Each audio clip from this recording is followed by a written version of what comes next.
सियाह रात थी, हवाएं सर्द थी और बीच जंगलों के एक दर्द भरी दास्तान थी। ना कोई सबूत मिला, ना ही कोई गवाह मिला।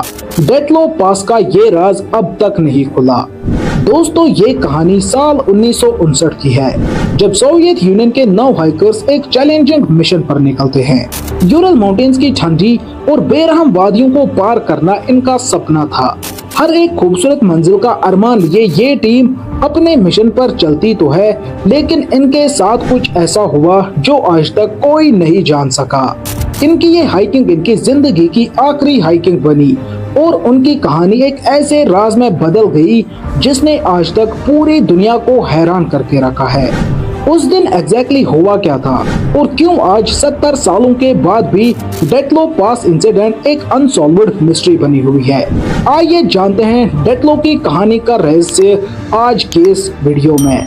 ईयर 1959 सोवियत यूनियन के यूरल पॉलिटेक्निक इंस्टीट्यूट के 10 टैलेंटेड स्टूडेंट्स ने यूरल माउंटेन्स के ओल्डरटन माउंटेन को कॉन्करर करने का प्लान बनाया। ये एक रिस्की एक्सपीडिशन था, लेकिन इन हाइकर्स का जज्बा इन्हीं की तरफ बुलंद था।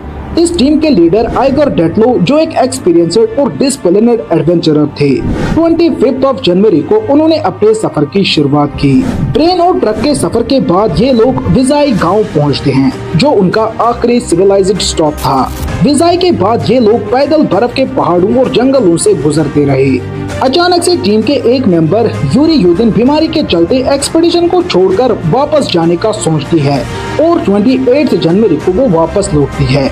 ये यूरी के लिए एक बड़ी तकदीर की बात थी, क्योंकि उसने अपनी जान बचा ली। अब टीम में सिर्फ 8 लोग बचे थे, जो अपने मिशन को आगे बढ़ाने के लिए तैयार थे।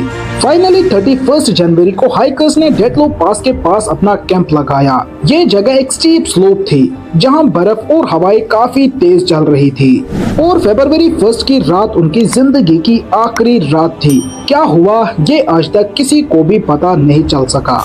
जब हाइकर्स वापस नहीं लौटे तो फरवरी 20 को एक रेस्क्यू टीम भेजी गई। 26 फरवरी को उनका टेंट बर्फ के नीचे मिला। टेंट का हाल बहुत ही ज्यादा अजीब था। टेंट अंदर से काटा गया था, जैसे लोग पैनिक में भाग रहे हो। हाइकर्स की बिलोंगिंग्स तो टेंट के अंदर ही मिली, लेकिन हाइकर्स नहीं मिले। बर्फ में नंगे पाँव के फुटप्रिंट्स जंगल की तरफ जाते हुए मिले। टेंट से कुछ ही दूर 2 हाइकर्स की लाशें मिली, लेकिन ये दोनों ही हाइकर्स सिर्फ अंडरगारमेंट्स पहने हुए थे और कैंप फायर के पास पड़े थे। थोड़ी दूर और 2 हाइकर्स की लाशें मिली, जो कैंप की तरफ वापस आने की कोशिश कर रहे थे। बाकी 4 हाइकर्स की लाशें 1 महीने बाद बर्फ के नीचे एक रवाइन के पास मिली। एक की खोपड़ी फ्रैक्चर थी, दूसरे के रिब्स टूट चुके थे और एक की आंखें, दूसरे की जीभ गायब थी। इस केस ने दुनिया भर के एक्सपर्ट्स को हैरान कर दिया। इन्वेस्टिगेशन के बाद भी उनकी मौत का एग्जैक्ट कारण समझ नहीं आया। अब कुछ थ्योरीज तो सामने आई, लेकिन ये कुछ ज्यादा साबित नहीं कर पाई। आइए अब जरा इन थ्योरीज को देखते हैं। इनमें सबसे पहले नंबर पे आती है एवलांच थ्योरी। इस थ्योरी में कहा गया कि हाइकर्स एक एवलांच के शिकार हुए, जिसमें उनका टेंट डैमेज हुआ और हाइकर्स की मौत हुई।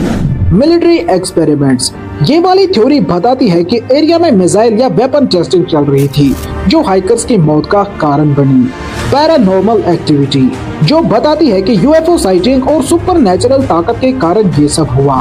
4th नंबर पे आती है एनिमल अटैक थ्योरी। कुछ लोगों का कहना है कि किसी जंगली जानवर ने हाइकर्स पर हमला किया और उनकी जान ले ली।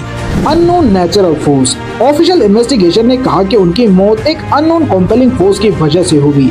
डेथलो पास का ये राज आज भी अनसॉल्व्ड है। क्या उन्होंने नेचर की ताकत को गलत समझा या कुछ ऐसी चीज देखी जो उनके साथ नहीं होनी चाहिए थी? सवाल तो जिंदा है, लेकिन जवाब अब तक नहीं मिला। दोस्तों, डेथलो पास का ये राज एक ऐसी पहेली की तरह है जो जितना गहरा होता है उतना ही अनसॉल्व्ड लगता है।